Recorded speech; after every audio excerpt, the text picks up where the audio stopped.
Hello my dear students, देखिए बेटा, आज मैं आप लोगों के लिए वन शॉट में पूरा का पूरा chapter structure of atom complete कराऊंगा न्यूमेरिकल्स के साथ। ठीक है बेटा, ध्यान से वीडियो को देखिएगा।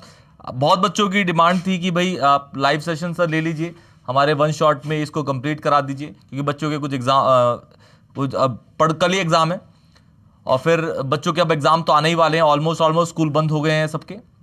ठीक है, एक दो स्कूल रह गए हैं, मेरा कल खुद स्कूल बंद होने वाला है, कल लास्ट डेट होगी स्कूल की। तो हम स्ट्रक्चर ऑफ एटम चैप्टर को बहुत इजीली यहां पे कर लेंगे वन शॉट के अंदर। ठीक है, स्टेटमेंट्स को यहां पे मैं लिखूंगा नहीं, बस आपको समझा दूंगा। आप लोगों के पास तो कंटेंट सारा का सारा होगा ही। क्लियर बेटा? तो चलिए स्टार्ट करते हैं।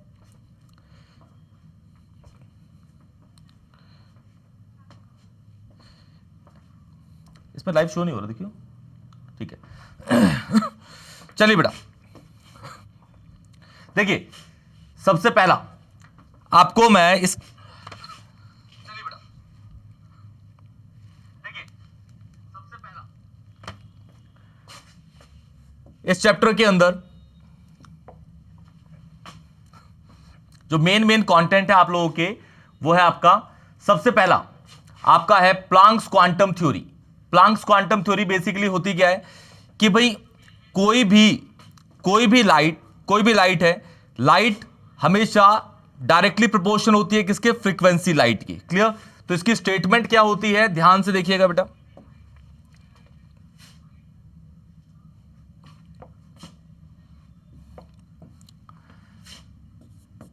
Energy of a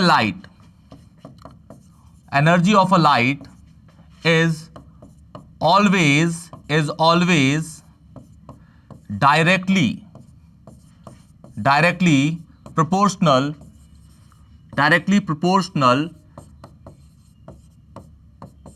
to the frequency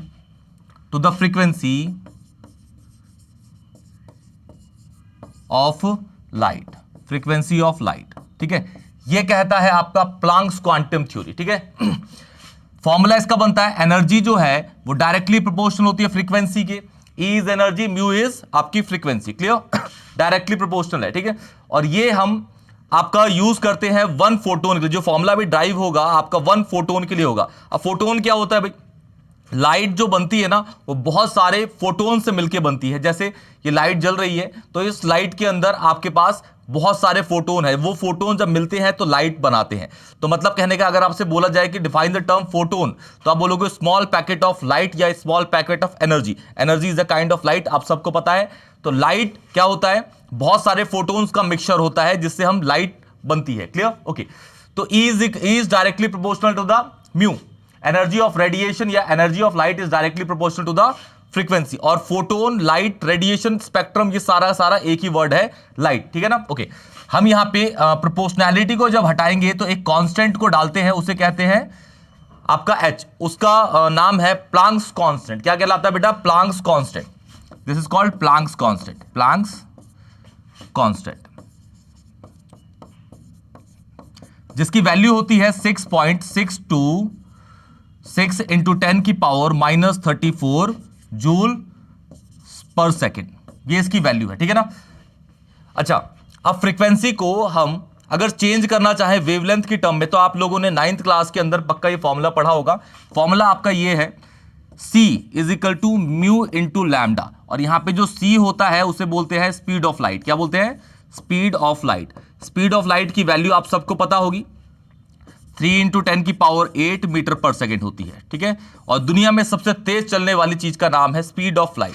अगर कोई भी चीज C मतलब स्पीड ऑफ लाइट की स्पीड से तेज अगर मूव करती है, इसका मतलब वो फ्यूचर में पहुंच जाती है। इसका कहने का मतलब ये हुआ, ये किसने बोला था? एल्बर्ट आइंस्टाइन की इक्वेशन थी, उसमें बताया गया था। क्लियर है? ओके, अब यहां पे हम क्या करते हैं बेटा?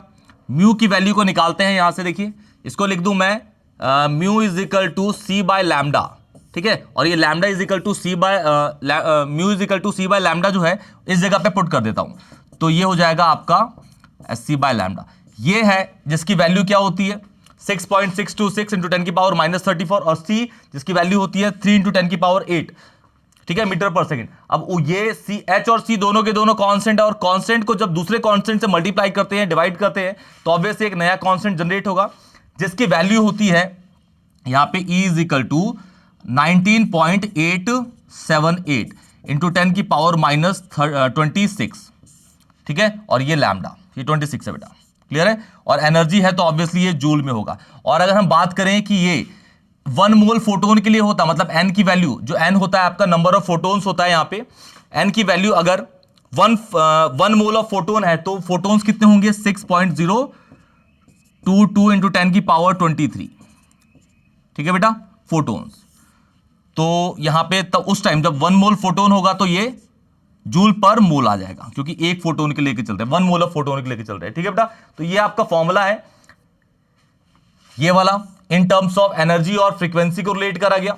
ये वाला जो फॉर्मूला बना आपका, ये बना एनर्जी और वेवलेंथ को। तो एनर्जी और वेवलेंथ एक दूसरे के इनवर्सली प्रोपोर्शनल है, और एनर्जी और फ्रीक्वेंसी एक दूसरे के डायरेक्टली प्रोपोर्शनल है। आप सबको पता है कि अगर हम बात करें विबग्योर की, देखिएगा ध्यान से बेटा, विबग्योर की,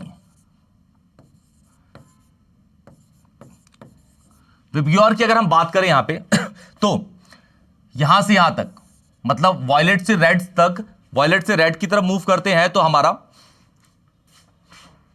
वेवलेंथ इंक्रीज करता है, और अगर रेड से वॉयलेट की तरफ मूव करते हैं तो हमारी फ्रीक्वेंसी इंक्रीज करती है। ये सबको पता होगा, क्लियर बेटा। तो चलिए स्टार्ट करते हैं। अब इसके कुछ न्यूमेरिकल्स यहां पे दे रखे हैं आप लोगों को, देखिए ये इस वीडियो को मैं अपलोड भी कर दूंगा, आप लोग वहां से भी इसको देख सकते हैं बेटा, क्लियर, ओके। ये क्वेश्चन दे रखा है आपको, क्वेश्चन दे रखा है बेटा कि calculate energy of 1 mole of photon of radiation. Radiation means यहां पे आपको लाइट की बात कर रखी है, जिसकी फ्रीक्वेंसी कितनी है, 5 इंटू 10 की पावर 14 हर्ट्ज है, ठीक है।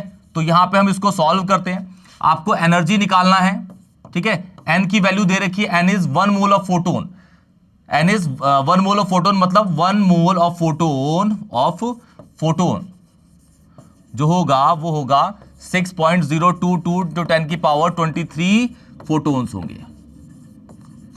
क्लियर बेटा, ओके। और फ्रीक्वेंसी आपको गिवन दे रखी है विच इज 5 इंटू 10 की पावर 14 हर्ट्ज, परफेक्ट है। आपको निकालना एनर्जी है, तो यहां पे डालेंगे अकॉर्डिंग टू द, जो भी आप प्रिंसिपल लॉ कोई भी इक्वेशन लगा रहे हैं, ठीक है, तो उसको लिख दीजिए according to the Planck's quantum theory. ये थ्योरी लग रही है Planck's quantum theory, according to the Planck's quantum theory, according to the Planck's quantum theory. क्या कहता है भाई, E is equal to H mu, लेकिन ये कितने फोटोन के लिए है, N is equal to 1 photon के लिए, इसलिए यहां पे लिखा नहीं गया, लेकिन यहां पे 1 मोल ऑफ फोटोन का यूज हुआ है, तो E is equal to NH nu होगा, ठीक है, जिसमें N की वैल्यू कितनी है आपकी, ये है 6.022 टू 10 की पावर 23 फोटोन्स, क्लियर, ओके। अब एनर्जी निकालना है, N की वैल्यू आपको दे रखी है 6.022 इंटू 10 की पावर 23। H की वैल्यू आप सबको पता है, Planck's quantum theory, Planck's constant की वैल्यू क्या होती है, 6.626 10 की पावर माइनस 34, तो ये हो जाएगा आपका 6.626 इंटू 10 की पावर माइनस 34, और आपका म्यू मतलब फ्रीक्वेंसी की वैल्यू दे रखी है 5 इंटू 10 की पावर 14, ठीक है, 14। तो ये निकला क्या बेटा आपका, एनर्जी। क्या निकला, एनर्जी। और एनर्जी किस में निकलेगी, जूल में, लेकिन कितने मोल फोटोन के लिए, 1 मोल फोटोन। जैसे आपको पता है 1 मोल के लिए निकलती है तो पर मोल यूज होता है, क्या होता है, पर मोल, ठीक है। तो इसकी यूनिट होगी, कैलकुलेट कर लीजिएगा आप इसको, तो जूल पर मोल होगा इसका आंसर, जूल पर मोल, सॉरी मोल होगा, एटम नहीं, क्लियर है, जूल पर मोल, क्लियर बेटा। तो इस तरीके से आप ऐसे क्वेश्चंस को कर लीजिएगा, बहुत इजी होंगे, ठीक है। इसके बाद आपका एक टॉपिक आता है, उसका नाम है फोटो इलेक्ट्रिक इफेक्ट, ठीक है, इसको नोट कर लीजिए बेटा जल्दी से। Photo electric effect, photo electric effect होता क्या है एक मेटल सरफेस पे, एक मेटल है आपका, उस पे हम ना एक सोर्स ऑफ लाइट से रेडिएट कराते हैं लाइट, ठीक है। इनकमिंग फ्रीक्वेंसी क्या करती है, उस जो मेटल है उसके इलेक्ट्रॉन उस एनर्जी को एब्जॉर्ब करते हैं, जिसकी एक फ्रीक्वेंसी भी होगी, और ठीक है, तो वो एनर्जी इलेक्ट्रॉन एब्जॉर्ब करता है, तो एक्साइट होने की कोशिश करता है आउटसाइड, ठीक है। तो उस टाइम इलेक्ट्रॉन दो काम करता है, अगर इलेक्ट्रॉन मूव करेगा तो इलेक्ट्रॉन मूव करेगा तो किसी वेलोसिटी के साथ मूव करता है, वेलोसिटी के साथ मूव करेगा, और इलेक्ट्रॉन का एक मास भी होता है, उसे कहते हैं इलेक्ट्रॉन का मास ऑफ इलेक्ट्रॉन 9.1 इंटू 10 की पावर -31 kg उसकी वैल्यू होती है। क्लियर? चलिए स्टार्ट करते हैं, इसको नोट कर लीजिए। अब स्टार्ट करते हैं फोटो इलेक्ट्रिक इफेक्ट। क्लियर बेटा? ओके।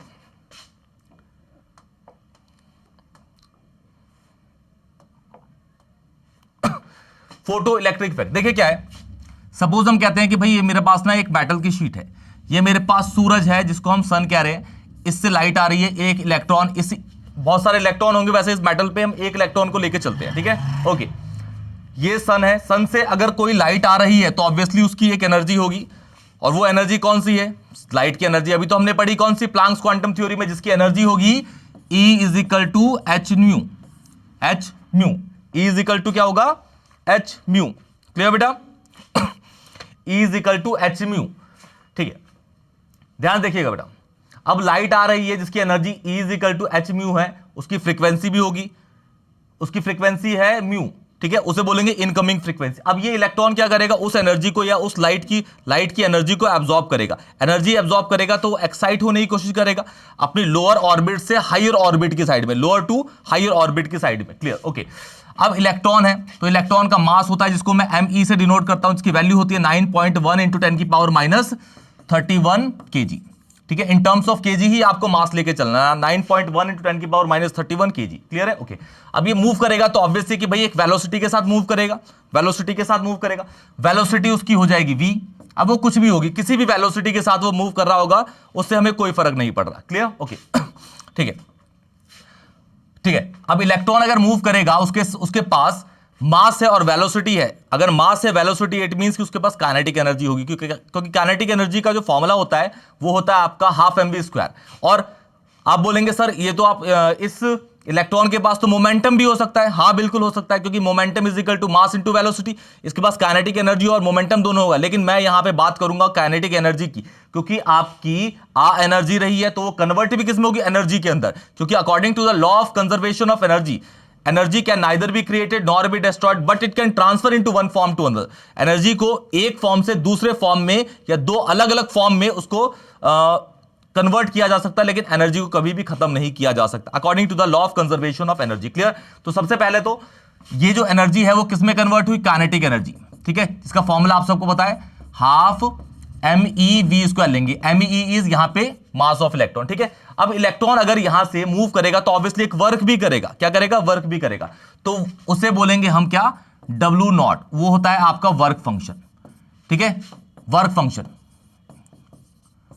जिसका फॉर्मूला होता है h μ0। यहां पे जो μ0 है वो होता है आपका थ्रेशोल्ड फ्रीक्वेंसी।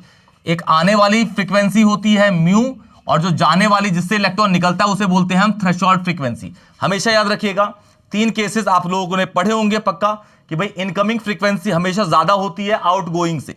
इनकमिंग फ्रीक्वेंसी मतलब जो सोर्स से आ रही है, जो मेटल पे स्ट्राइक कर रही है डायरेक्ट, और जिस फ्रीक्वेंसी से निकलेगा उसे बोलेंगे थ्रेशोल्ड फ्रीक्वेंसी। इन दोनों की स्टेटमेंट भी ज्यादा पूछी जाती है कि भाई define the term work function, ठीक है? तो इसकी स्टेटमेंट अगर आपसे पूछी जाए तो आप बोलेंगे the minimum amount of energy required to eject an electron from the metal surface called work function. Same आपको अगर बोला जाए कि भाई थ्रेशोल्ड फ्रीक्वेंसी म्यू0 इज थ्रेशोल्ड फ्रीक्वेंसी, इसकी अगर आपको स्टेटमेंट बोली जाए कि भाई इसकी स्टेटमेंट बताइए, क्वेश्चन में डाल देगा, 1 नंबर का जनरली डालता था, ठीक है? जब एमसीक्यू नहीं आते थे, लेकिन आज के टाइम में एमसीक्यू आ गए हैं तो 1 वर्ड के किसी टर्म को स्टेट करना स्टेटमेंट वाइज तो बहुत जनरली कम देता है क्वेश्चन, ठीक है?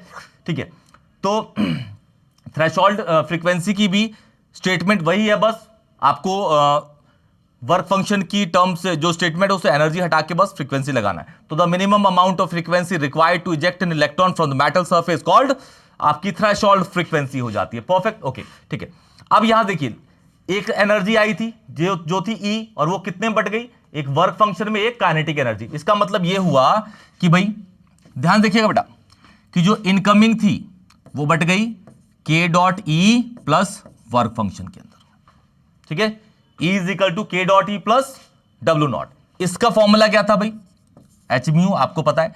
इसका फॉर्मूला ½ mE_v²। इसका फॉर्मूला आपका h μ0 होता है, ठीक है? इस इक्वेशन को अगर हम अच्छे से सॉल्व करें, ठीक है, अच्छे से सॉल्व करें तो हम यहां से वैसे कैलकुलेट कर सकते हैं। इसको इधर भेजेंगे आप तो h म्यू माइनस h μ0 हो जाएगा, और ये ½ mE_v² हो जाएगा। यहां से h कॉमन ले लेंगे, नॉट है। H, तो ये म्यू नॉट हो जाएगा, 2 ऊपर भेजेंगे, एम नीचे भेजेंगे, ठीक है, और ये जो हो जाएगा आपके स्क्वायर जो है सेट हो जाएगा, तो रूट में कन्वर्ट हो जाएगा, तो ये आपकी v होगी, v, this is velocity v, this is v velocity, और ये किस में निकलेगी, मीटर पर सेकंड में। मतलब इस वेलोसिटी से, इस फॉर्मूले से हमें ये पता चलेगा कि भाई इलेक्ट्रॉन जो इस मेटल से निकल रहा है वो इस फॉर्मूले से निकलेगा, जिसमें आपको पता होना चाहिए एस तो कांस्टेंट है, मास ऑफ इलेक्ट्रॉन भी कांस्टेंट होता है, इनकमिंग फ्रीक्वेंसी इज ये, और आउटगोइंग फ्रीक्वेंसी आपको पता होनी चाहिए। क्लियर बेटा? और अगर इस क्वेश्चन को, इस फॉर्मूले को ध्यान से देखेंगे ना, अगर इनकमिंग और आउटगोइंग फ्रीक्वेंसी सेम हुई तो ये वाली वैल्यू जीरो हो जाएगी, तो पूरा का पूरा जीरो होगा, मतलब वेलोसिटी आपकी जीरो हो जाएगी। मतलब अगर इनकमिंग और आउटगोइंग फ्रीक्वेंसी, इनकमिंग मतलब आने वाली फ्रीक्वेंसी और आउटगोइंग मतलब आपकी थ्रेशोल्ड फ्रीक्वेंसी अगर सेम हुई, इसका मतलब यह हुआ कि इलेक्ट्रॉन जो है आपका वो जीरो वेलोसिटी से निकलेगा। इस टर्म को हम बोलते हैं जस्ट इजेक्शन। मतलब एक सरफेस है, सपोज ये कहते हैं ये सरफेस एक मेटल का, इलेक्ट्रॉन बीच में है, वो एनर्जी एब्जॉर्ब करेगा, ऊपर आएगा इसके सरफेस पे, फिर नीचे चला जाएगा, तो इसे बोलते हैं जस्ट इजेक्शन का केस। क्लियर बेटा? तो इन फॉर्मूले से आप अब न्यूमेरिकल को सॉल्व करेंगे। चलिए स्टार्ट करते हैं। आप न्यूमेरिकल है आपके पास, क्लियर है बेटा? ओके, ये आपके पास एक न्यूमेरिकल, एनसीईआरटी का ही न्यूमेरिकल है बेटा। क्वेश्चन कुछ ऐसा है, the threshold frequency mu naught of a metal for a metal is ये। मतलब यहां अगर मैं सॉल्यूशन स्टार्ट करूं लिखना, तो म्यू नॉट की वैल्यू आपको गिवन दे रखी है 7 × 10⁻14 सेकंड इनवर्स। क्लियर है? Okay, calculate the kinetic energy, आपको निकालना जो है वो काइनेटिक एनर्जी निकालना है, ठीक है, ये निकालना है। Energy of electron emitted when the radiation of frequency, ये वाली फ्रीक्वेंसी हिट्स द मेटल, मतलब वो बाहर से आ रही है और मेटल पे हिट कर रही है, मतलब म्यू विल बी, जो इनकमिंग है 1 × 10⁻15 सेकंड इनवर्स। क्लियर है? तो यहां पे हम फोटो इलेक्ट्रिक इफेक्ट लगाते हैं बेटा, जो फॉर्मूला है उसका फोटो इलेक्ट्रिक इफेक्ट का फॉर्मूला लगाते हैं, E = K.E + W0। क्लियर है बेटा? ठीक है, तो मुझे काइनेटिक एनर्जी निकालनी है, तो काइनेटिक एनर्जी को मैं ½ mv² में चेंज नहीं करूंगा, क्योंकि तो डायरेक्ट निकालना है बेटा, तो मैं इसको उधर भेजता हूं। तो काइनेटिक एनर्जी जो है वो हो जाएगा आपका E - ये, और ये है आपका h म्यू यहां से मैं निकाल लेता हूं भाई h कॉमन, तो ये हो जाएगा म्यू - म्यू नॉट। क्लियर है बेटा? h की वैल्यू आप सबको पता है 6.626 × 10⁻34 जूल पर सेकंड होती है, और इसकी वैल्यू दे रखी है ये, और इसकी वैल्यू दे रखी है ये, और आप आंसर निकाल लेंगे, आंसर निकलेगा जूल के अंदर, क्योंकि हमने निकाला क्या है बेटा, काइनेटिक एनर्जी। न्यूमेरिकल है, ये सॉल्व कर लेंगे आप, और इजी है, बहुत ज्यादा टफ नहीं होगा। क्लियर बेटा? तो आप लोगों का आई होप कि भाई फोटो इलेक्ट्रिक इफेक्ट पूरा का पूरा समझ आ गया होगा। चलिए बढ़ते हैं आगे बेटा, ठीक है, चलिए नोट कर लीजिए बेटा इसको जल्दी बेटा। और कोई भी डाउट होगा तो प्लीज कमेंट करिएगा बेटा, कमेंट करिएगा प्लीज।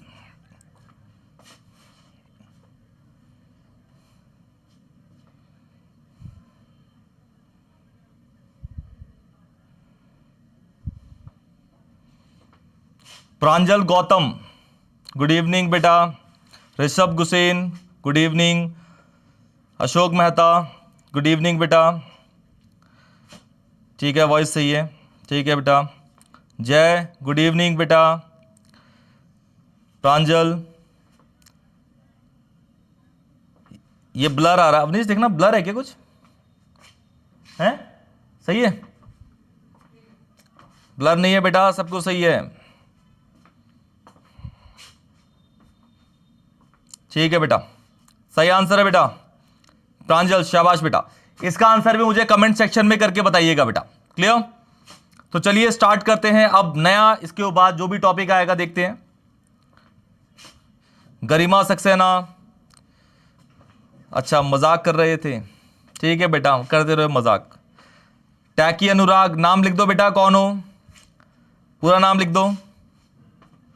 ओके, नो प्रॉब्लम बेटा, नो प्रॉब्लम बेटा, नो प्रॉब्लम बेटा।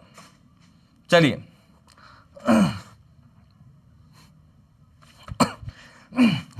देखिए बेटा, अब बढ़ते हैं आगे। यह है आपका Heisenberg uncertainty principal. Heisenberg uncertainty principal, Heisenberg, देखिए बेटा, एटम के ऊपर ना दुनिया में बहुत सारी एटम की कैसा दिखता है, एटम के बारे में बोर, पता नहीं कौन कौन से साइंटिस्ट आए, ठीक है, इन्होंने जे थॉमसन, पता नहीं कौन कौन से साइंटिस्ट थे, सबको गोली मार के उड़ा दिया इसने। नाम है इसका हाइजेनबर्ग अनसर्टेनिटी प्रिंसिपल। साइंटिस्ट का वैसे पूरा नाम है वर्नर हाइजेनबर्ग, ठीक है। इसकी स्टेटमेंट, ये तो भाई मॉडर्न फिजिक्स का बाप है, ठीक है, मॉडर्न फिजिक्स का बाप है। इतना बड़ा इसने, इसकी अचीवमेंट है इसके अंदर, पूछो मत। फिजिक्स में आप लोग इसको ज्यादा पढ़ेंगे, केमिस्ट्री में कुछ लिमिटेड ही है इसके बेटा, ठीक है। तो हाइजेनबर्ग ने क्या कहा एक माइक्रोस्कोपिक पार्टिकल की बात करते हैं, ठीक है। एक माइक्रोस्कोपिक पार्टिकल के बारे में इसने बोला कि किसी भी माइक्रोस्कोपिक पार्टिकल की आप एग्जैक्ट पोजीशन वो कहां पे है, ठीक है। किसी भी माइक्रोस्कोपिक पार्टिकल की एग्जैक्ट पोजीशन और उसका एग्जैक्ट वेलोसिटी या मोमेंटम आप कभी भी डिटरमाइन नहीं कर सकते बेटा। It is impossible to determine exact position and exact velocity of a microscopic particle like electron. NCERT में इलेक्ट्रॉन को मेंशन करा गया है simultaneously according to the Heisenberg uncertainty principle, according to the Heisenberg uncertainty principle. किसी भी, फिर repeat कर रहा हूं बेटा, फिर रिपीट कर रहा हूं, देखिए किसी भी माइक्रोस्कोपिक पार्टिकल की आप एग्जैक्ट वेलोसिटी और एग्जैक्ट पोजीशन कभी भी कैलकुलेट नहीं कर सकते, ठीक है। माइक्रोस्कोपिक, इलेक्ट्रॉन की जनरली बात करते हैं वो, ठीक है। लेकिन अगर क्वेश्चन आपके दे दिया जाए किसी मैक्रोस्कोपिक पार्टिकल्स के रिलेटेड, तो आपको वो करके आना है, ऐसा नहीं कि आप नहीं करें, क्योंकि एनसीईआरटी में क्वेश्चन है, एनसीईआरटी में, और काफी सारे प्रदीप एबीसी, मॉडर्न एबीसी आप करेंगे ना, तो उसके अंदर ऐसे क्वेश्चन मिलेंगे कि भाई किसी हैवी ऑब्जेक्ट है, इसका मास केजी में है, 10 केजी, 15 केजी। एनसीईआरटी में तो एक क्वेश्चन है गोल्फ बॉल का जिसका 40 ग्राम मास है, तो 40 ग्राम तो ठीक ठाक होता है, माइक्रोस्कोपिक कैसे हो गया, और गोल्फ बॉल तो दिखती है तभी तो उसे खेलते हैं, ठीक है बेटा। अच्छा, तो हाइजेनबर्ग की स्टेटमेंट, इट इज इंपॉसिबल, लिख लीजिए बेटा, लिख लीजिए, मैं लिख देता हूं, चलिए ये लिख लेंगे तो ज्यादा बेटर रहेगा। It is impossible to determine exact position and exact velocity और momentum of a microscopic particle simultaneously, और माइक्रोस्कोपिक पार्टिकल यहां पे जनरली इलेक्ट्रॉन को लिया जाता है। क्लियर बेटा, ठीक है। तो इसके ऊपर ना एक अनसर्टेन फॉर्मूला बना जो फॉर्मूला है delta x dot delta p x greater और इक्वल h/4π, ठीक है। ये x क्या है यहां पे देखिएगा ध्यान से। सपोज मैं कहता हूं कि भाई ये मेरे पास ना 3 एक्सिस है, ये मेरे पास x एक्सिस है, ये मेरे पास y एक्सिस है, और ये मेरे पास z एक्सिस है। मैं ऐसा मान ले रहा हूं कि भाई इनिशियली इलेक्ट्रॉन मेरा यहां पे था, ठीक है, और ये पोजीशन x1 है। थोड़ी देर मूव करा, ठीक है, यहां से यहां मूव करा, तो इसकी पोजीशन चेंज हो गई। क्या हो गई? Position change. इलेक्ट्रॉन तो इलेक्ट्रॉन ही रहा, मास तो चेंज होगा नहीं, क्योंकि भाई अगर मैं बोलूं कि इलेक्ट्रॉन एक ऑर्बिट में 10 साल पहले घूम रहा था और आज भी उसकी एनर्जी उस ऑर्बिट में उतनी ही है, मतलब वो उसी ऑर्बिट में है, तो उसका मास क्या चेंज होगा? नहीं, मास तो सेम है, कांस्टेंट है, 9.1 × 10⁻31। लेकिन ये एनसीईआरटी में ही है बस, ठीक है। अगर आप हायर स्टडीज करेंगे ना तो आपको दिखेगा कि रेस्ट मास भी एक चीज है, वो बात की बात है, तो आपको वहां पे जाना नहीं है, ठीक है। तो बस यहां पे ये चलिए लेके कि भाई इलेक्ट्रॉन मेरा एक्स एक्सिस में मूव कर रहा है, इसलिए ये एक्स और एक्स लेके चल रहे हैं, ठीक है ना। ये डेल्टा एक्स यहां पे होता है अनसर्टेन पोजीशन, लिख लीजिएगा बेटा, this is uncertain position. Delta p x means uncertain momentum, uncertain momentum क्या होता है? Uncertain momentum. लेकिन x का मतलब क्या है भाई? वो x एक्सिस के अलोंग मूव कर रहा है, बस ये है, और कोई मतलब नहीं है। आप यहां पे y भी लिख सकते थे, ठीक है। इसका मतलब इलेक्ट्रॉन जब मूव कर रहा है y एक्सिस के मूव वहां जा रहा है, आप x और y के बीच में मूव कर सकता है, वो तो इलेक्ट्रॉन है भाई, उसकी कोई वो थोड़ी ना है। बस इलेक्ट्रॉन ऑर्बिट में ये नहीं बता पाया कोई कि वो क्लॉकवाइज मूव कर रहा है कि एंटी क्लॉकवाइज, ये आप लोगों ने पढ़ाई होगा पहले। क्लियर बेटा? तो चलिए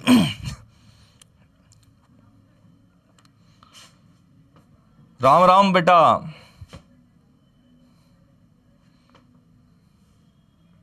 बेटा देखिए, चैप्टर जो है आपका, ये बच्चा एक पूछ रहा है कि भाई सर ये कितने मार्क्स का चैप्टर होगा। देखिए अगर आप जो स्कूल है ना, देखिए स्कूल ये इंटरनल एग्जाम्स होते हैं, तो कुछ स्कूल्स सीबीएसई के जो गाइडलाइंस है उसके अकॉर्डिंग अगर बनाया जाए, ठीक है, तो 7 नंबर का ये चैप्टर बनता है बेटा, ठीक है। लेकिन जनरली ऐसा लोग नहीं करते, ठीक है। तो सपोज किसी स्कूल के अंदर जो टीचर है उसे ऑर्गेनिक पसंद है, तो ऑर्गेनिक के रिलेटेड वो वहाँ पे ज़्यादा क्वेश्चंस दे देते हैं, क्योंकि मेरे काफ़ी ऑफलाइन बैचेस में ऐसा है कि बच्चों के टीचरों ने 30 मार्क्स का बोल रखा है कि भाई 30 मार्क्स का जो आएगा वो पेपर आएगा वो आपका हाइड्रोकार्बन और जीओसी से आएगा। तो वो तो 2 ही चैप्टर हो गए, बाकी के 7 चैप्टर आपके 40 नंबर के, वो कैसे पॉसिबल है, ठीक है ना, क्योंकि उसमें भी अच्छे अच्छे चैप्टर हैं। बस रेडॉक्स ही है जो छोटा सा है, ठीक है। अगर आप some basic concept of chemistry की बात करें वो भी ठीक ठाक चैप्टर है। स्ट्रक्चर ऑफ एटम की बात करें, पीरियोडिक टेबल चलो मान लेते हैं और छोटा है, ठीक है। फिर आपका मॉलिक्यूलर ऑर्बिटल थ्योरी वाला हो गया, केमिकल बॉन्डिंग है, मॉलिक्यूलर स्ट्रक्चर वाला, उसके बाद फिर थर्मो एंड इक्विलिब्रियम हो गया। इक्विलिब्रियम तो बहुत बड़ा है, ठीक है। चलिए यहां पे, और इसको अगर मैं कैलकुलेट करूं डेल्टा एक्स डेल्टा पी, ठीक है, तो मैं इसको लिख सकता हूं डेल्टा एम वी, क्योंकि momentum is mass into velocity. यहां पे प्रोडक्ट रूल लगाएंगे, तो प्रोडक्ट रूल आप लोगों ने मैथ से पढ़ा होगा। 2 है, एक को कांस्टेंट रखूंगा, दूसरे को चेंज कराऊंगा, फिर प्लस डाल के दूसरे को कांस्टेंट रखूंगा, पहले वाले को चेंज कराऊंगा, ठीक है। तो सपोज मैं यहां पे मास को पहले कांस्टेंट रखता हूं, वेलोसिटी चेंज कराता हूं, फिर अब वेलोसिटी को कांस्टेंट रख के मास को चेंज कराता हूं। लेकिन हमें तो ये पता है कि अगर एक इलेक्ट्रॉन, ये आपका सपोज न्यूक्लियस है, ये पहला ऑर्बिट है, इलेक्ट्रॉन अगर इसमें घूम रहा है, ठीक है, तो उसका मास जो होगा वो 9.1 इंटू 10 की पावर -31 kg ही होगा। इतना ही तो होगा बेटा उसका मास, क्लियर, ओके। तो यहां पे डेल्टा एम जो होगा वो 0 होगा, क्योंकि मास तो कभी चेंज ही नहीं होता। तो ये पूरी वैल्यू 0 हो जाएगी। इसका मतलब इसको मैं ये भी लिख सकता हूं, ठीक है ना, ये बस ये, क्योंकि ये तो 0 हो गया, क्लियर है, ओके।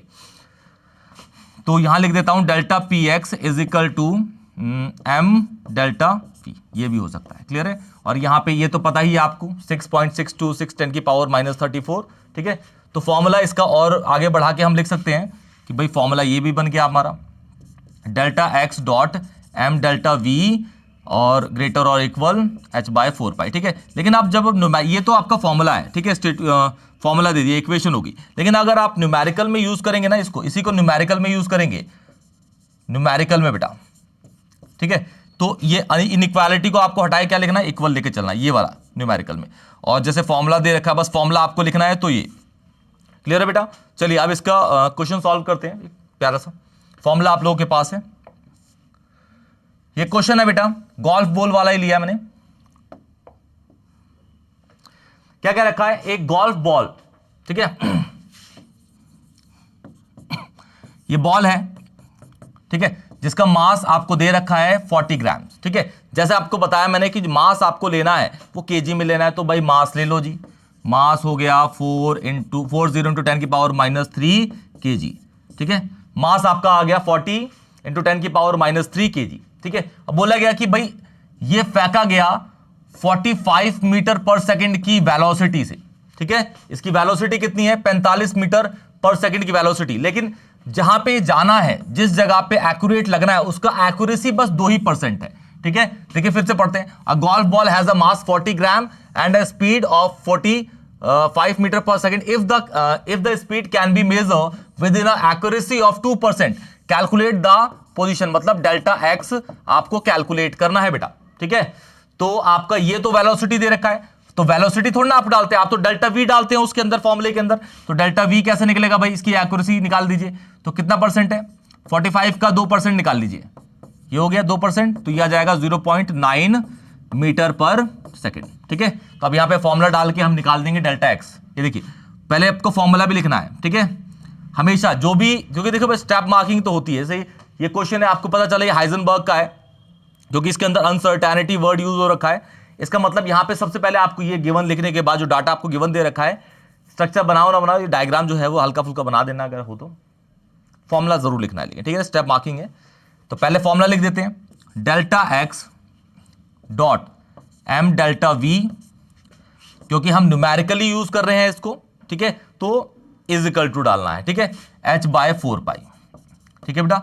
तो यहां पे delta x is equal to h/4π m into delta v, ठीक है। अब यहां पे निकाल लेते हैं वैल्यू डाल के, 6.626 इंटू 10 की पावर -34, और ये तो आपका 4 हो गया, और पाई को 3.4 ले लीजिएगा, 14 ले लीजिएगा बेटा, m 4 इंटू 10 की power -3 and delta we is 0.9, ठीक है। तो ये आपको दे दिया और ये है आपका position, uncertain position is in, यहां पे हम लेंगे, कैसे पता चलेगा, यहां पे मीटर में दे रखा है, वेलोसिटी मीटर में है, मीटर पर सेकंड है मतलब, तो मीटर ले लेंगे, ठीक है। आपको पता जाएगा भाई किलोमीटर में नहीं है, मीटर में निकल रहा है। क्लियर बेटा? तो इसको सॉल्व करके आप कमेंट सेक्शन में इसका मुझे आंसर बताइए बेटा। क्लियर क्लियर क्लियर क्लियर, कोई डाउट तो प्लीज कमेंट सेक्शन में बताइए बेटा।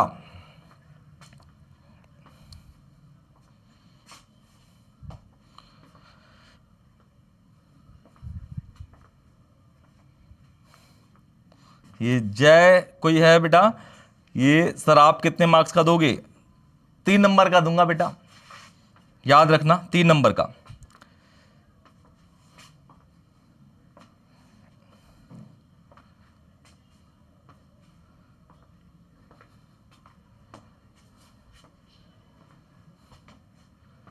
चलिए बेटा ये हो गया, इसका आंसर मुझे कमेंट सेक्शन में आप लोग जरूर बता दीजिएगा। क्लियर है? ठीक है, अब आगे बढ़ते हैं। ड्वेल नेचर ऑफ मैटर बहुत प्यारा सा है, ठीक है। सीबीएसई में बहुत कम दे रखा है, लेकिन बहुत अच्छा टॉपिक है ये। मैटर जो होते हैं, ड्वेल नेचर ऑफ मैटर 2 तरीके से मूव करता है, ठीक है। एक आपका, इसके 2 होते हैं, ड्वेल मतलब 2 तरीके से मैटर 2 तरीके से चलता है, ठीक है। पहला है उसका ए, इसका होता है पार्टिकल नेचर। क्या होता है? Particle nature. इसका होता है एक पार्टिकल नेचर। दूसरा इसका होता है वेव नेचर। क्या होता है बेटा? Wave nature. Particle and wave nature. अब देखिए, सपोज मैं कहता हूं कि भाई पार्टिकल नेचर और वेव नेचर कैसे होते हैं, ध्यान से देखिएगा, ठीक है। एक ही वेव के अंदर दिखाते हैं। सपोज ये एक वेव है, इस वेव को मैं बहुत माइक्रोस्कोपिक लेवल से देखता हूं, बहुत मोटी करके वेव को देखता हूं। मतलब ये एक वेव है, सपोज मान लेते हैं, ठीक है। ऐसे वेव चल रही है, ठीक है। ये वेव को ऐसे देखते हैं, तो आपको दूर से दिखेगा कि ये वेव है, वेव आपको दिख ही रहा है, रफ एंड क्रस्ट बना रहा है ये, ठीक है। तो वेव नेचर तो आपको दिख रहा है, लेकिन इसी के अंदर जो पार्टिकल है वो जिगजैग मोशन में भी मूव करते हैं। जिगजैग। तो ये जिगजैग मोशन वाला इज पार्टिकल नेचर, एंड जो ये आपको दूर से दिख रहा है, this is called wave nature, ठीक है। तो आपका जो पार्टिकल नेचर है, ये किसने बताया था? ये बताया आपका एल्बर्ट आइंस्टाइन ने। किसने बताया था? एल्बर्ट आइंस्टाइन ने, जिसकी इक्वेशन थी E = mc²। और ये किसकी थी बेटा? आपकी ये बताया था मैक्सवेल प्लांक्स, जिसको हम प्लांक्स क्वांटम थ्योरी के नाम जानते हैं। मैक्सवेल प्लांक्स, जिसकी एनर्जी आप सबको पता ही है, E = hν होती है। तो इसको इक्वेशन 2 मान लेते हैं, इसको इक्वेशन 1 मान लेते हैं। इक्वेशन 1 और इक्वेशन 2 को हम अब इक्वेट करते हैं, जिससे हमारी डी ब्रॉगली इक्वेशन जनरेट हो जाती है, ठीक है बेटा। इसको नोट करिए बेटा। तो डी ब्रॉगली इक्वेशन आप लोगों के लिख लेता हूं, सबने पढ़ी होगी वैसे। पहला वाला होता है लैम्डा = h/mv, ठीक है। ये पहला इक्वेशन होगी। दूसरी मॉडिफाइड इक्वेशन होती है लैम्डा h/2me किसमें? अंडर रूट में, ठीक है। यहां पे काइनेटिक एनर्जी है, मास ऑफ इलेक्ट्रॉन, ये आपको पता ही है, ये आपको पता ही है। इसके अंदर ये मास है, ये वेलोसिटी है, प्लांक्स कांस्टेंट है, दिस इज आपका वेवलेंथ। क्लियर है बेटा? तो दोनों इक्वेशन से, ये इक्वेशन इससे भी आता है, इससे भी आता है। अब देखते हैं जो क्वेश्चन होगा वो किस तरीके से आया है, ठीक है बेटा। चलिए,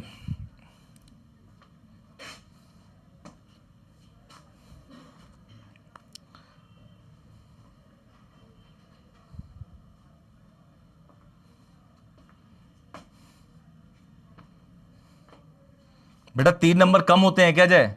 3 नंबर कम होते हैं क्या लगता है आपको? कितना इजी टॉपिक है बेटा, ठीक है। चलिए आगे देखते हैं बेटा। ये क्वेश्चन है बेटा, the mass of an electron is 9.1 × 10⁻31 kg given दे रखा है, ठीक है। If its kinetic energy is 3 × 10⁻25 joule, calculate its wavelength. तो आपको समझ आ गया भाई, यहां पे आपको गिवन क्या क्या दे रखा है, उसका ऑर्डर निकालना है।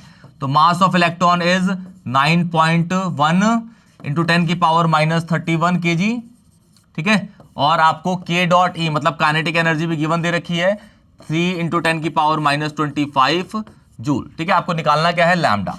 क्या निकालना है बेटा, लैम्डा। तो मॉडिफाइड इक्वेशन लगाते हैं, lambda is equal to h upon 2 MEK.E, और ये अंडर रूट में, क्लियर है। तो एच की वैल्यू क्या है भाई, 6.626 इंटू 10 की power -34, 2 ME mass of electron 9.1 into 10 की पावर -31, काइनेटिक एनर्जी 3 इंटू 10 की पावर -25, और ये किस में है बेटा, अंडर रूट में। इसको सॉल्व करेंगे, क्या निकल रहा है ये, वेव लेंथ, वेव की लेंथ, लेंथ है तो मीटर में, किस में निकलेगा, मीटर में, क्लियर है बेटा। तो इसको सॉल्व करके भी आप इसका आंसर मुझे कमेंट सेक्शन में बताएंगे, क्लियर है बेटा।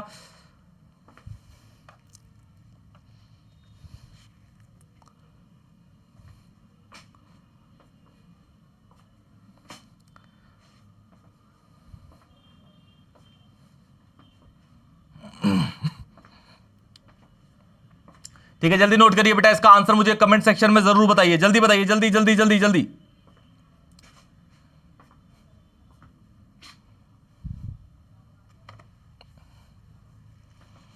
और प्लीज बेटा इस सेशन को अगर आपके फ्रेंड्स हैं तो उनको भी शेयर करिए प्लीज।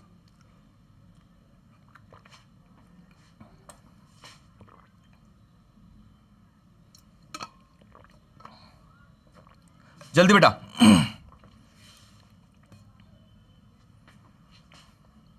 बड़े बेटा आगे चलिए चलिए चलिए चलिए चलिए, बढ़ते आगे।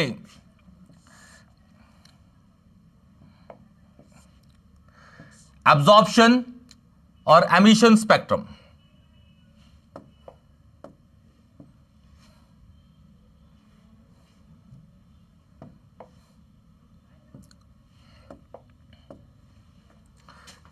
देखिए एब्जॉर्प्शन और एमिशन स्पेक्ट्रम,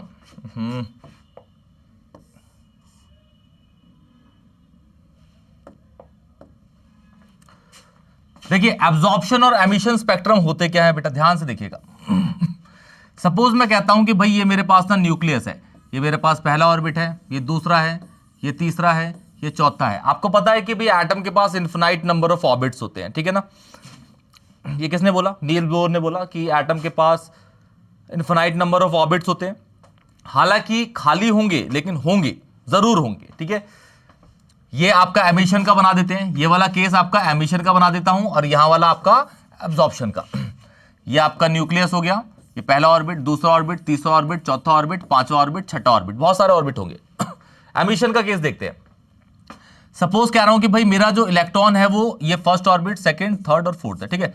फर्स्ट ऑर्बिट में मेरा इलेक्ट्रॉन जो है, फर्स्ट ऑर्बिट के अंदर मेरा इलेक्ट्रॉन जो है रिवॉल्व कर रहा है, ठीक है। अब वो ऐसे मूव कर रहा है कि ऐसे मूव कर रहा है, ये तो दुनिया में आज तक कोई नहीं बता पाया बेटा, क्योंकि स्पिन जो होती है इलेक्ट्रॉन की वो प्लस हाफ लो या माइनस हाफ लो, दोनों की दोनों ठीक है, ठीक है। तो मान लेते हैं चलिए कि ये ऐसे मूव कर रहा है, ठीक है, इस तरीके से मूव कर रहा है, ऐसे ये एंटी क्लॉकवाइज मूव कर रहा है, मान लेते हैं बेटा, ओके मान लिया। चलिए इस ऑर्बिट में, सेकंड ऑर्बिट में इसकी ना एक, भाई ये रिवॉल्व कर रहा है तो ऑब्वियसली इसकी एक एनर्जी होगी, तभी तो ये सेकंड ऑर्बिट में घूम रहा है, तभी तो इसको प्रोटॉन अपनी साइड में खींच नहीं पा रहा। सही बोल रहा हूं, हाँ बिल्कुल ठीक, ओके। इसकी मतलब सेकंड ऑर्बिट में एक एनर्जी है जिसके बोलते हैं हम, एक इसकी फिक्स एनर्जी है, स्टेशनरी एनर्जी है। स्टेशनरी का मतलब ये नहीं है कि इलेक्ट्रॉन इस ऑर्बिट में इसी पोजीशन में बैठा, नहीं, इसका मतलब है ये बस सेकंड ऑर्बिट में है, घूम रहा है लेकिन सेकंड ऑर्बिट में है, उसे बोलते हैं स्टेशनरी ऑर्बिट, ठीक है, ओके। अगर मैं बोलता हूं कि बाहर से इसकी एनर्जी, सपोज बाहर से इसको मैं एनर्जी और प्रोवाइड करता हूं 5 जूल की, इसके पास कहता हूं सपोज 5 जूल है और 5 जूल और बाहर से देता हूं, तो इसकी एनर्जी और बढ़ गई, तो ये न्यूक्लियस की तरफ जाएगा, टुवर्ड्स द न्यूक्लियस या अवे फ्रॉम द न्यूक्लियस, ये मूव करेगा अवे फ्रॉम द न्यूक्लियस। क्या निकलेगा, away from the nucleus. Sorry, ये वाला केस आपका एब्जॉर्प्शन का हो गया, और ये वाला बना देंगे आपका एमिशन का। यहां लिख देता हूं ये एमिशन का बनेगा, ठीक है, ये एमिशन का केस बच जाएगा, ठीक है, क्योंकि हम बाहर से एनर्जी को एब्जॉर्ब करा रहे हैं, ठीक है। तो ये इलेक्ट्रॉन अपनी लोअर ऑर्बिट से हायर ऑर्बिट की तरफ मूव करेगा। तो याद रखिएगा, when an electron absorbs some amount of energy, then it moves then it moves from lower to higher orbit, lower से हायर ऑर्बिट में ये मूव करता है, लोअर टू हायर ऑर्बिट में मूव करता है, ठीक है। इसका वाइस वर्सा, सपोज मैं कहता हूं कि भाई मेरा इलेक्ट्रॉन जो ये first orbit, second, third, fourth, fifth, six, मेरा इलेक्ट्रॉन जो है वो फिफ्थ ऑर्बिट में घूम रहा है, फिफ्थ ऑर्बिट में घूमे जा रहा है, घूमे जा रहा है, घूमे जा रहा है, 10 साल से घूम रहा है, ठीक है। मतलब उस ऑर्बिट में उसकी एनर्जी जो होगी वो फिक्स होगी, हाँ या ना, उसकी एनर्जी वो फिक्स होगी उस ऑर्बिट के अंदर, क्लियर, ओके।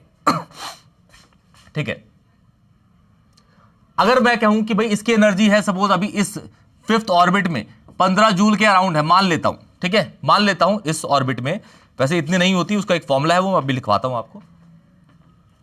इस ऑर्बिट में इसकी 15 जूल है, और अब इसकी एनर्जी, इसने जितनी इसकी एनर्जी थी 15 जूल, इसने 5 जूल एनर्जी इसको लूज कर दी, तो ये कहां मूव करेगा, हायर से लोअर साइड में। तो न्यूक्लियस ना इसको, इस इलेक्ट्रॉन को खींच लेगा, क्योंकि वो कम पावरफुल हो गया, वो ज्यादा पावरफुल होगा तो अकड़ के रहेगा भाई उस ऑर्बिट में, ठीक है, लेकिन उसकी एनर्जी कम होगी तो झुकेगा और उसे न्यूक्लियस अपनी साइड में खींच लेगा। तो ये केस हो जाएगा किसका, एमिशन स्पेक्ट्रम का, किसका, एमिशन। तो इसमें लिखना है आपको, when an electron emit some amount of energy then it will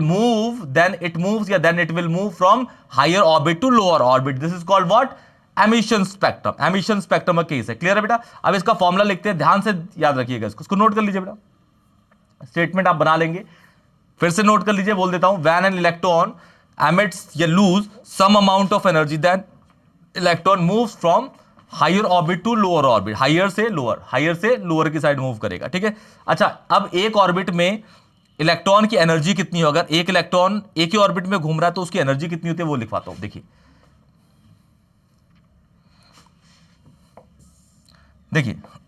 suppose कहता हूं मैं कि मेरा ना ये एक पहला ऑर्बिट है, ये दूसरा ऑर्बिट है, ये तीसरा ऑर्बिट है, ये चौथा ऑर्बिट है। मेरा इलेक्ट्रॉन जो मूव कर रहा है वो ये first orbit, second, third, fourth, ठीक है, सेकंड ऑर्बिट में ही घूम रहा है, सेकंड में ही घूम रहा है।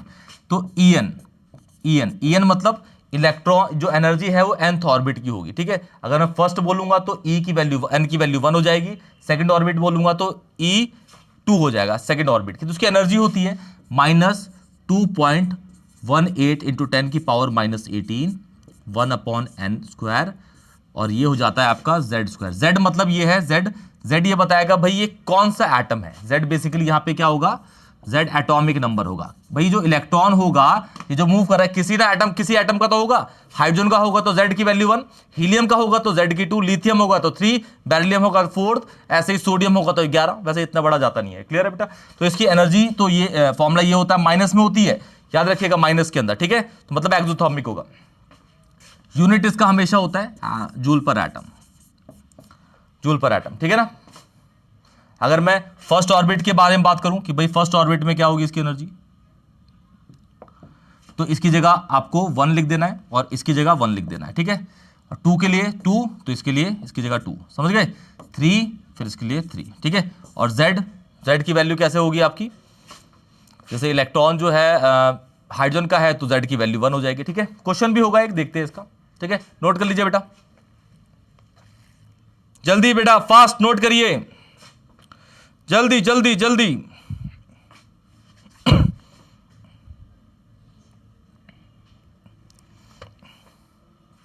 चलिए, ये क्वेश्चन है बेटा, इसका एक क्वेश्चन है, what are the frequency and wavelength of a photon emitted during a transition, कहां से, पांचवें से दूसरे में गया, पांचवें से दूसरे में गया।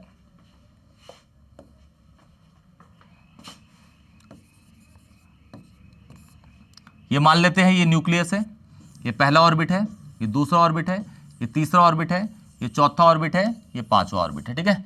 इसको लिख देते हैं अलग कलर से, ये फर्स्ट ऑर्बिट है, ये सेकंड है, ये थर्ड है, ये फोर्थ है, and this is fifth. Electron पहले कहां था, पांचवें में था और मूव करा सेकंड में, मतलब फिफ्थ में था इलेक्ट्रॉन और ये मूव करके कहां चला गया, सेकंड में, ठीक है, सेकंड में। तो भाई ये केस जो है हायर से लोअर गया, इसका मतलब ये एमिशन स्पेक्ट्रम का केस है।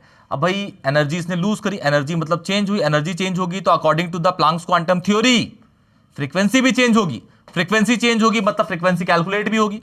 अच्छा, अब ये निकला तो यहाँ पे फ्रीक्वेंसी निकलेगी, तो ऑब्वियसली यहाँ पे हम वेवलेंथ भी निकाल सकते हैं, ठीक है। तो सबसे पहले देखिएगा इसको हम निकालते हैं, कितना चेंज आया, मतलब इसकी एनर्जी थी E5 और इसकी एनर्जी थी E2, ठीक है। तो इतना चेंज है बेटा। तो अगर डेल्टा E निकालू भाई कि कितनी एनर्जी इसने लूज करी, पांचवें से दूसरे में गया तो भाई कुछ एनर्जी लूज करी होगी ना। इसकी एनर्जी E5 है, जिसका फॉर्मूला अभी आपने देखा, -2.18 इंटू 10 की पावर -18 1/5 का स्क्वायर। और ये कौन से एटम के लिए चल रहा है भाई, हाइड्रोजन के लिए, मतलब Z की वैल्यू हो जाएगी 1, Z की वैल्यू क्या हो जाएगी 1, Z की वैल्यू हो जाएगी 1, ठीक है। तो इसका फॉर्मूला होगा final minus initial, final is E2 minus E5। कहां पहुंचा, सेकंड में, तो ये फाइनल है, दिस इज फाइनल और दिस इज इनिशियल, क्लियर है बेटा। तो फाइनल माइनस इनिशियल फॉर्मूला क्या होता है इसका, माइनस सेकेंड ऑर्बिट में -2.18 इंटू 10 की पावर -18 1/2 का स्क्वायर, ठीक है, और 1 स्क्वायर मतलब उसके लिए है, ठीक है। तो ये आपकी एनर्जी होगी किसकी, इसकी, फिर माइनस आएगा माइनस, ठीक है, फिर -2.18 इंटू 10 की पावर -18 1/5 का स्क्वायर, ये, ठीक है। अब ये वाला माइनस, ये वाला तो प्लस हो जाएगा, तो ये वाला माइनस जाएगा। तो इस वाले पोर्शन को 5 वाले को आगे भेजता हूं, इस वाले को पीछे भेज देता हूं, और इसमें से ये वाली वैल्यू कॉमन ले लेता हूं और ये वाली वैल्यू, क्योंकि ये तो मल्टीप्लाई होकर 1 हो जाएगी, इससे कोई फर्क पड़ेगा नहीं। तो ये वाला पोर्शन आगे आ जाएगा। तो डेल्टा E जो निकलेगा वो -2.1, सॉरी माइनस नहीं, प्लस हो जाएगा,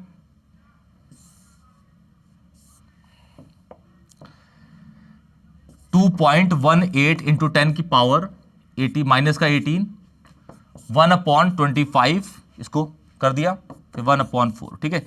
इसको कैलकुलेट करेंगे, हमारी एनर्जी आ जाएगी जूल पर एटम, ठीक है, एक वैल्यू आ जाएगी, ठीक है। निकाल लेंगे। अब एनर्जी निकल गई, मतलब एनर्जी, इसको E बोलिए, डेल्टा E बोलिए, बेसिकली एनर्जी निकल गई आपकी, ठीक है। तो अब यहाँ पे E = h न्यू लगा दीजिए। E पता है, मतलब जो ये है, H की वैल्यू कांस्टेंट होती है, म्यू निकल गया, म्यू निकलते ही C = न्यू इंटू लैम्डा लगा दीजिए। न्यू पता है, C की वैल्यू कांस्टेंट होती है 3 × 10 की पावर 8 मीटर पर सेकंड, और यहां पे लैम्डा निकल जाए। क्लियर, क्वेश्चन इजी है बेटा, कोई भी डाउट नहीं होगा आप लोगों को, I am damn sure. Clear बेटा, कोई भी डाउट होगा तो प्लीज कमेंट सेक्शन में जरूर बताइए, जरूर जरूर जरूर जरूर बताइए। आप बताइए, लुबांश पाल बताइए बेटा, कौन सा आपको इसके बाद चैप्टर चाहिए। मैं परसों कराऊंगा बेटा, पक्का, सेम टाइम 7 o'clock मेरी क्लासेस खत्म हो जाती है, मैं पक्का कराऊंगा। बताइए लुबांश, बताइए आपकी फरमाइश पे। प्रांजल गौतम शॉर्ट्स बहुत एक्टिव है बेटा, शाबाश। जेई मींस निकालेगा बेटा, शाबाश। एडवांस भी निकालेगा, केमिकल बॉन्डिंग, ठीक है बेटा, done done done done done. याद रखिएगा बेटा, परसों 7 बजे उसके फिर ये आयनिक वाला जो बच्चा है वो भी करा दूंगा, फिर इक्विलिब्रियम भी करा दूंगा, टेंशन मत लो बेटा। लेकिन संडे को आपको थोड़ा टाइम देना पड़ेगा, संडे को कराऊंगा बेटा, कंफर्म संडे को कराऊंगा, कंफर्म कराऊंगा संडे को। चलिए बेटा,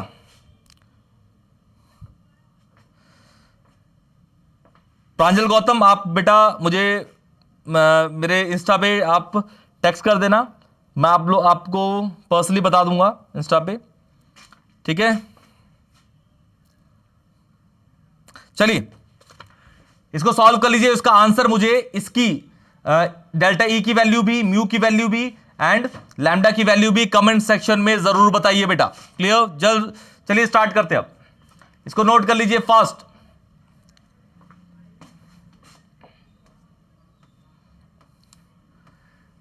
अब कुछ इंपॉर्टेंट क्वेश्चंस, ये इंपॉर्टेंट हो गए आपके, ठीक है। अब ये कुछ क्वांटम नंबर से रिलेटेड होंगे, बेसिकली ये तो इलेक्ट्रॉनिक कॉन्फ़िगरेशन का है पार्ट है। क्वेश्चन क्या है, क्वेश्चन है write down the electronic configuration of the following elements and ions, ठीक है। ये आपका आयन है क्योंकि चार्ज है, ये आपका एलिमेंट है क्योंकि चार्ज नहीं है, न्यूट्रल है, ये आपका आयन है, ठीक है।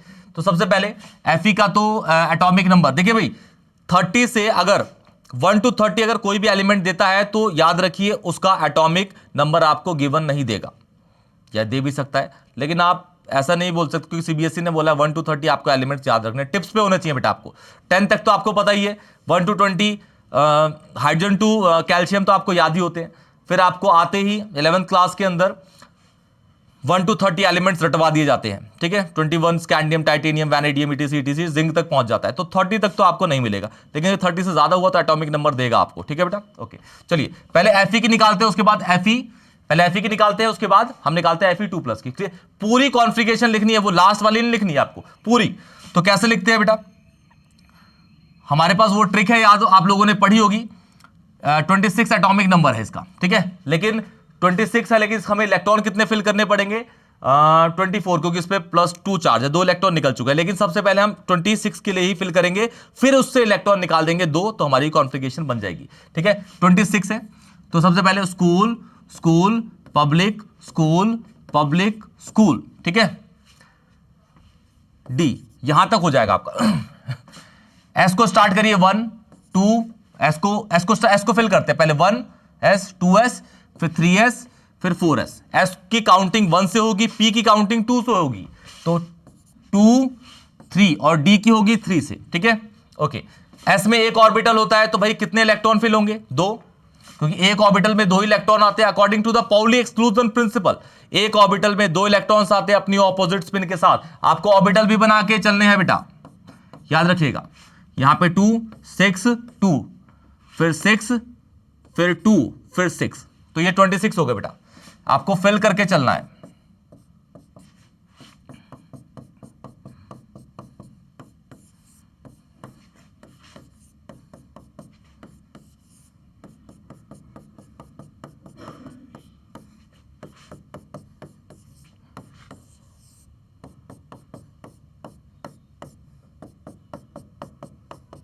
ठीक है, तो ये आपकी Fe की है, ये Fe की है बेटा, Fe2+ की नहीं है, Fe की है बस, ये Fe की जिसका 26 है, ठीक है।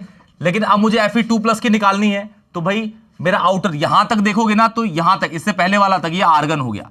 18 तक की इलेक्ट्रॉनिक कॉन्फ़िगरेशन है, तो आर्गन तक तो इलेक्ट्रॉन निकलेंगे नहीं, और आर्गन के बाहर वाले निकले, तो आर्गन के बाहर वाला जो अच्छा इलेक्ट्रॉन जो निकलता है, इजेक्ट किया जाता है, वो हमेशा आउटर शेल से क्या आता है, आउटर ऑर्बिट से, ठीक है। तो ये है आपका 4, ये है आपका 3, तो किससे निकलेगा, 4 से, क्योंकि 4 इज आउटर वाला शेल। क्लियर है बेटा। ओके, तो ये हो जाएगा आपका 4s0, क्योंकि 2 निकल जाएंगे और ये 3d6 ही रहेगा। तो Fe2+ की अगर निकाली जाए तो हो जाएगी 1s2 2s2 2p6 3s2 3p6 4s0 and this is what 3d6। Clear है बेटा। तो ये इसकी इलेक्ट्रॉनिक कॉन्फ़िगरेशन होगी, ये इसकी इलेक्ट्रॉनिक कॉन्फ़िगरेशन, ठीक है। अब क्रोमियम जैसे आपको पता है ये 24 एटॉमिक नंबर है, और ये एक्सेप्शन आता है, एक्सेप्शन का केस है, ठीक है बेटा। क्योंकि यहां पे आपको पता है 4s और 3d का एनर्जी लेवल सेम होता है, तो 4s का एक इलेक्ट्रॉन जंप कर जाता है 3d के अंदर, और 3d 5 बनाता है, जो कि ज्यादा स्टेबल होता है किससे, इसकी प्रीवियस ग्राउंड स्टेट से। तो इसकी कॉन्फ़िगरेशन आप सबको पता ही होगी वैसे, 1s2 2s2 2p6 3s2 3p6 4s1 3d5, यहां पे ये 5 बन गया। ऑर्बिटल आप फिल कर लेंगे, आई एम डैम श्योर, ठीक है। फिर इसका आप लोग मुझे क्वेश्चन वैसे कैसे बता पाएंगे आप, लेकिन कमेंट सेक्शन में बताइए बेटा, फिर भी 1s2 2s2 करके लिख के बताइए, जरूर बताइए, ठीक है बेटा। ये आपका होमवर्क है, ठीक है, इंपॉर्टेंटली आते हैं बेटा ये। क्लियर है बेटा। तो चलिए इलेक्ट्रॉनिक कॉन्फ़िगरेशन भी खत्म हो गई है आप लोगों की। अब बढ़ते हैं कुछ 1-2 क्वेश्चन और रह गए शायद। अच्छा, ये वाला भी है, वो इंपॉर्टेंट आता है, क्वांटम नंबर का है। अच्छा, क्वांटम नंबर तो आपको पता होगा, क्वांटम नंबर क्या होते हैं। क्वांटम नंबर बेसिकली क्या है, किसी भी एटम के अंदर इलेक्ट्रॉन की सारी इंफॉर्मेशन बताता है क्वांटम नंबर। वो कहां पे है, किसके साथ है, कितना दूर है न्यूक्लियस से, उस जगह पे है तो उसकी एनर्जी क्या होगी, वो किस तरीके से उसका मैग्नेटिक बिहेवियर क्या होगा, ठीक है, सब कुछ बताता है। क्लियर है बेटा। तो यहां पे हम निकालते हैं क्या कह रहा है question, using SPDF notation describe the orbital with the following quantum number, ठीक है। तो यहां पे इसका सॉल्यूशन लिखते हैं, ठीक है, जैसे कि आपको पता है, पहले लिख देता हूं मैं, ठीक है। एल की वैल्यू 0 किसके लिए होती है, एस के लिए, पी के लिए, डी के लिए एंड एफ के लिए, ठीक है। एल की वैल्यू इसके लिए 1 होती है, इसके लिए 2 होती है और इसके लिए 3 होती है, ठीक है बेटा। ये सबको आपको पता ही होगा, ठीक है। और एन इज ऑर्बिट, तो 2 लिखिए, 2 और एल की वैल्यू 1 है, तो क्या लगा दीजिए, पी, तो ये हो जाएगा 2p, ठीक है। यहां देखिए N4 और L0 तो 4 और L की वैल्यू 0 किसके लिए होती है? S के लिए, तो दिस इज 4S। क्लियर है बेटा? जल्दी नोट करिए इसको, जल्दी बेटा, फास्ट। ऐसे आपको आंसर लिख देना और आपको आधे आधे नंबर का ही मिलेगा, ये भी आधे का, ये भी आधे नंबर का मिलेगा आपको। जल्दी बेटा, बढ़े आगे। चलिए, अब ये आपके शायद खत्म हो गया, हाँ खत्म रह गया। ये 2 क्वेश्चन है बेटा, इसका सॉल्यूशन तो ये जाएगा 5 और L की वैल्यू 3 फॉर F, 5F, ठीक है। और इसका मुझे प्लीज आप लोग कमेंट सेक्शन में बताइएगा, कमेंट करिए। ये कमेंट की स्पेलिंग गलत होगी, कमेंट करके बताइए बेटा, कमेंट सेक्शन में बताइए कि भाई इसका आंसर क्या होगा, ठीक है। क्लियर बेटा? तो ये आपके इंपॉर्टेंट क्वेश्चंस है किसके? पूरे स्ट्रक्चर ऑफ एटम के, ठीक है। और बहुत अच्छे से मैंने थ्योरी भी जितना पॉसिबल हो सके समझाई। क्लियर बेटा? कोई भी डाउट होगा तो प्लीज मुझे कमेंट सेक्शन में बताइएगा, वीडियो को लाइक करिएगा, चैनल को सब्सक्राइब करिएगा। तब तक के लिए टेक केयर। और एक और बात बेटा, परसों इसी टाइम पे 7 बजे मैं केमिकल बॉन्डिंग भी ऐसे ही पूरी की पूरी खत्म कर दूंगा। क्लियर बेटा? तब तक के लिए टेक केयर। कर दिया?